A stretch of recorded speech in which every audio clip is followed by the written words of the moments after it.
Hey, how's it going, guys? I'm Sebo. Thanks for watching my review for Gotham. This is Season 2, Episode 12, Mr. Freeze. Gotham is finally back, and it introduced some intriguing new villains in Hugo Strange and Mr. Freeze. As always, Gotham manages to make things somehow work by throwing many zany, disparate plots and characters at the wall and seeing how many of them stick. With this mid-season premiere, Season 2 seems poised to continue its run as mostly entertaining and nonsensical TV. And here's everything that went down in Mr. Freeze. Jim Gordon is a really good liar. The episode opens with Gordon delivering his testimony about what happened the night of Galavan's murder, intercut with flashbacks from the mid-season finale. And we get to see how good he is. They have the lie detector machine or whatever it's called, and he's just straight lying like nothing. Of course, people don't believe him, but he is actually good. He fooled the machine. That's pretty cool. A little cold-blooded, if I say so. And much like in the first half of the season, there's not much new to say about Jim Gordon. He's still kind of self-righteous. He's still morally conflicted. He makes some terrible, illegal decisions and sweeps them under the rug.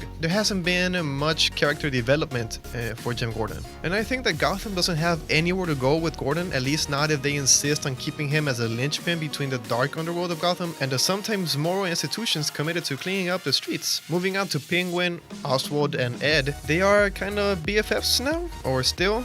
Penguin's stay at the GCPD is really short-lived. He's pretty much only there long enough to tell Barnes that he murdered Galavan without any help from Gordon, and to ask Ed to be sure to leave flowers on his mother's grave. This dynamic is so great, I was almost sad to see Penguin plead insanity and move to Arkham. Almost, because in Arkham we finally get to see Hugo Strange, Chief of Psychiatry. Wong is great as Hugo Strange. He's just the right amount of creepy, mysterious, and emotionally intelligent. His scene with Penguin is one of the best of the entire episode, and we see these two great characters go head to head. And it's great to have a big bad, a really different take on the villain who isn't just lusting for power or centuries-old vengeance. Instead, Strange's obsession with Arkham, its patience, and Gotham is in as a playing ground for one big social experiment. And now for the big one, Mr. Freeze. Speaking of experiments, we're introduced to another scary scientist with Victor Fries, or Victor Freeze, Mr. Freeze. Like Strange, Fries is a man with a high intelligence and a villain with motivations a bit more interesting than Gotham's usual villain fare.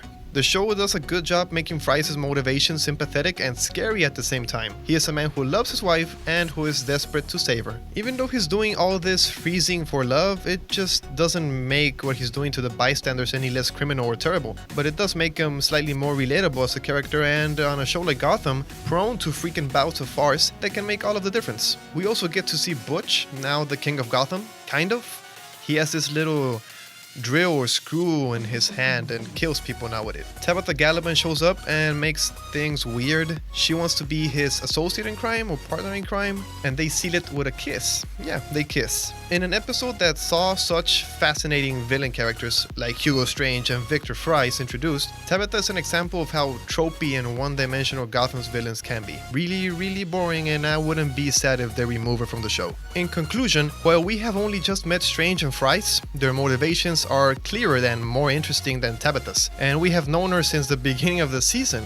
I'm not sure if this is Gotham's continued struggle to craft well-rounded female characters within this narrative or not, but I care less about this development than I did the 3-second glimpse we got of Selina eavesdropping from the window. Great job with Strange, great job with Freeze.